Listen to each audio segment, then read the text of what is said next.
جب انسان کا تعلق اور رشتہ اور محبت اللہ سے مضبوط ہوتا ہے نا، تو اس کی برکت سے جو حلال رشتے ہوتے ہیں وہ بھی بڑے مضبوط ہوتے ہیں۔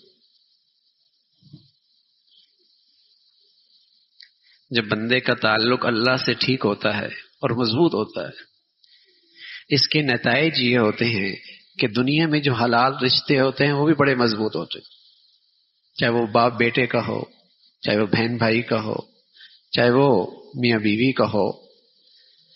یہ انہی گھروں میں رشتے مضبوط ہوتے ہیں جن گھروں کے اندر لوگوں کا اللہ سے تعلق مضبوط ہوتا ہے۔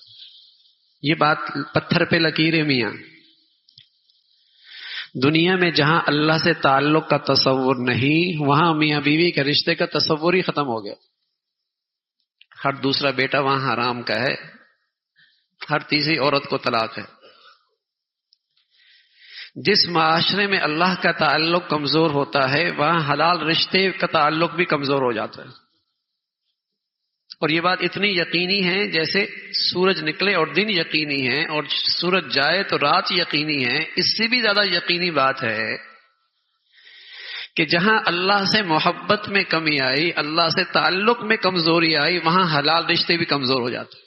یہ ایسا ہی ہے جیسے درخت کی جڑ اگر سوکھنے لگ جائے تو اس کی شاخیں ہری بھری نہیں رہ سکتی۔ درخت کی جڑیں اگر سوکھنے لگ جائیں تو اس کی شاخیں ہری بھری نہیں رہ سکتی۔ تو میرے عزیزو، اللہ سے تعلق اور اللہ سے تعلق، اللہ سے تعلق اگر یہ کمزور پڑ گیا تو حلال رشتے کبھی مضبوط نہیں رہ سکتے۔ 40 سال پیچھے جائیے نا ذرا، لوگوں میں خوف خدا ہوتا تھا، اللہ کا بڑا لحاظ ہوتا تھا، اللہ کا بڑا لحاظ ہوتا تھا۔ بتائیے باپ بیٹے میں رشتہ کیسا تھا؟ بہن بھائی میں پیار کیسا تھا؟ میاں بیوی میں تعلق کیسا تھا؟ اور آج دیکھیے نا، ہر چیز تو بڑھیا ہو گئی لیکن اللہ تعالی سے تعلق کمزور ہو گیا۔ تو نتیجہ کیا ہے؟ ہنستے بستے گھر اجڑنے میں دیر نہیں لگتی۔ 30 سال میاں بیوی اکٹھے رہ رہے، گھر ٹوٹ رہا ہے۔ اللہ اکبر۔ 40 سال تک ایک گھر میں رہ رہے، تعلق ٹوٹ رہا ہے۔ 50 سال سے 60 سال سے میاں بیوی ایک چھت تلے رہتے ہیں، محبتیں نہیں ہیں، آپس کا پیار نہیں ہے۔ کتنے ارمانوں سے باپ اپنی اولاد کو پالتا ہے، لیکن اولاد کہتی ابا آپ نے کیا کیا ہے ہمارے لیے؟ یہ جو حلال رشتوں کو آگ لگی ہے نا، یہ ہم نے خود لگائی ہے۔ ہم نے اپنے بچوں کو اللہ کا تعلق نہیں دیا، اپنی بچیوں کو اللہ کا تعلق نہیں دیا، اپنے گھروں سے اللہ کا تعلق اس سے دور ہو گئے۔ آج اس کے نتائج بد ہمارے معاشرے میں ہیں۔ ہم بھول جاتے ہیں، ہم سمجھتے ہیں چیزوں سے اور پیسوں سے اور کاروبار سے گھر بنتے ہیں۔ ارے میاں، پیسوں سے اور کاروبار سے گھر بنتے تو جہاں ڈالر پاؤنڈ کی کہانیاں، وہاں گھر نہ ٹوٹتے۔ صرف جھونپڑیوں میں طلاق ہوتی، ڈیفینس اور کلفٹن میں پھر طلاق نہ ہوتی۔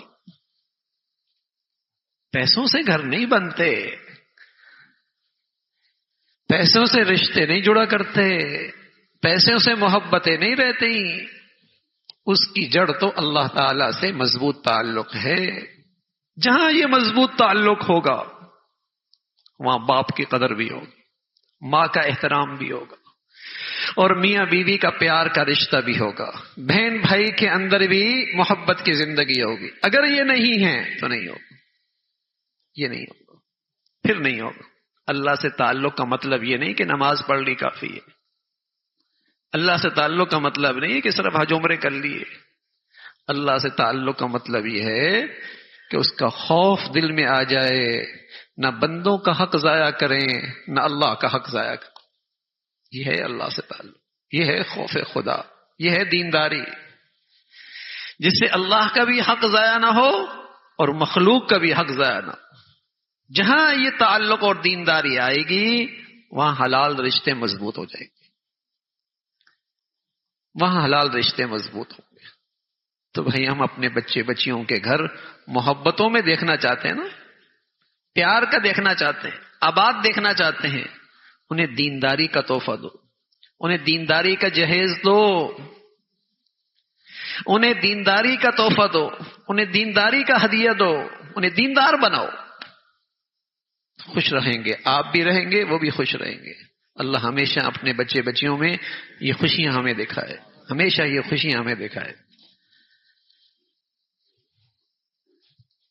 اللهم لك الحمد كله ولك الشكر كله، اللهم إنا على ذكرك وشكرك وحسن عبادتك، اللهم إنا على ذكرك وشكرك وحسن عبادتك، یا ارحم الراحمین ان نکاحوں کو قبول فرما، ایمان اخلاق کی ترقی کا ذریعہ بنا، باہمی محبتیں خوشیاں عطا فرما، عزتیں سعادتیں عطا فرما، ان کی جوانیوں میں صحت میں رزق میں برکت عطا فرما، یہ خوشی ان کی دینداری کا ذریعہ بنا، دینداری میں ترقی کا ذریعہ بنا، ایمان اخلاق کی ترقی کا ذریعہ بنا، حلال زندگی کا لطف نصیب فرما، یہ خوشی ان کی زندگی کی راحت کا، سکون کا، عزت کا باعث بنا، اور ان کے بڑوں کو بھی ہمیشہ اس خوشی سے راحت نصیب فرما، اس خوشی سے سکون نصیب فرما، اور انہوں کے لیے بھی یہ خوشی عزت کا باعث بنا، یا ارحم الراحمین، یہ خوشیاں ان گھروں میں، ان خاندانوں میں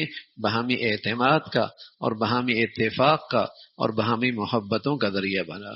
اے مولا ہمارے گھروں کو ٹوٹ پھوٹ سے محفوظ فرما، بد اختلافات سے محفوظ فرما، بد اعتمادی سے، بدگمانی سے محفوظ فرما۔ اے مولا ہمیں پورے دین پہ چلنا ہم سب کے لیے آسان فرما، ان نوجوانوں کو ایک دوسرے کے لیے دین پہ چلنے میں ایک دوسرے کا معاون بنا، حوصلہ افزائی کرنے والا بنا، ہمیشہ انہیں نیکی کی زندگی نصیب فرما، نیکی کا شوق نصیب فرما، نیکوں سے محبت نصیب فرما، شریروں سے محفوظ فرما، حاسدوں سے محفوظ فرما، برائی چاہنے والوں کے فتنوں سے محفوظ فرما، برے لوگوں سے محفوظ فرما، بری صحبت سے محفوظ فرما۔ اے مولا ہم سبھی کو اپنے بچے بچیوں میں ہمیشہ خوشیاں نصیب فرما۔ اے مولا کریم ہمیشہ اپنے بچے بچیوں کی تعلیم، تربیت، زندگی کے صحیح فیصلے کرنے کی توفیق نصیب فرما۔ اے مولا کریم تمام حاضرین کو ایمان والی، عافیت والی، صحت والی زندگی عطا فرما، ہمیں سلامتی عطا فرما، ہمارے ملک کو سلامتی عطا فرما، پوری امت مسلمہ کو سلامتی عطا فرما۔